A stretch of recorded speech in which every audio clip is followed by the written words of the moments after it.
Pasca putusnya jembatan penghubung antar 3 desa di Kecamatan Selemadeg Timur Tabanan, Kamis pagi sudah bisa dilalui kembali. Dengan dana bantuan yang diberikan oleh Badan Penanggulangan Bencana Daerah Kabupaten Tabanan, jembatan tersebut kembali dibangun oleh warga setempat.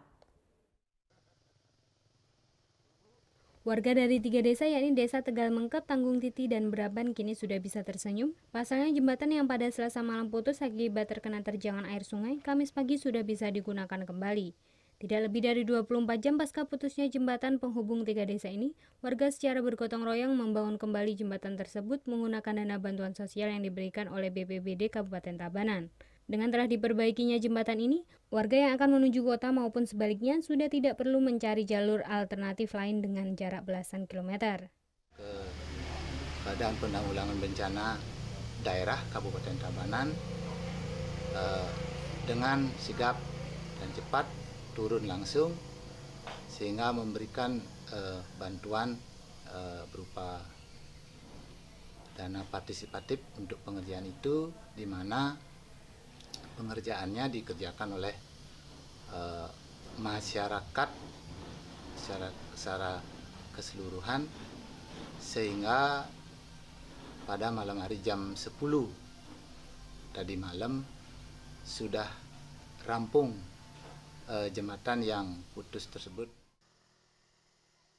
Sementara Kepala Badan Penanggulangan Bencana Daerah Kabupaten Tabanan, Gusti Ngurah Sucita menjelaskan karena peristiwa putusnya jembatan akibat bencana alam, pihaknya menggunakan dana bantuan sosial tidak terencana untuk perbaikan jembatan tersebut. Terencana, mengingat jembatan itu adalah sangat vital untuk menghubungkan Kecamatan Selemadeg Timur, khususnya Desa Braban, Tanggung Titi, dan Tegal Mengkep menuju ke Tibubiu, termasuk juga akses ke Kuto, sehingga masyarakat sangat memerlukan. Nah, oleh karena itu perlu ditangani cepat, sehingga PU menugaskan agar diselesaikan segera. Sebelumnya, hujan deras yang mengguyur wilayah Tabanan sejak sore hingga Selasa malam mengakibatkan jembatan penghubung 3 desa ini putus setelah diterjang luapan dan derasnya air sungai. Luapan air setinggi 3 meter dan derasnya air juga menyebabkan pohon-pohon di pinggir sungai hanyut terkena arus. Surya Sanjaya melaporkan untuk NET.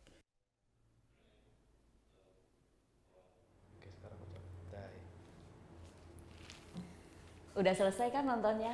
Nah, jadi jangan lupa buat like, komen, dan subscribe ya.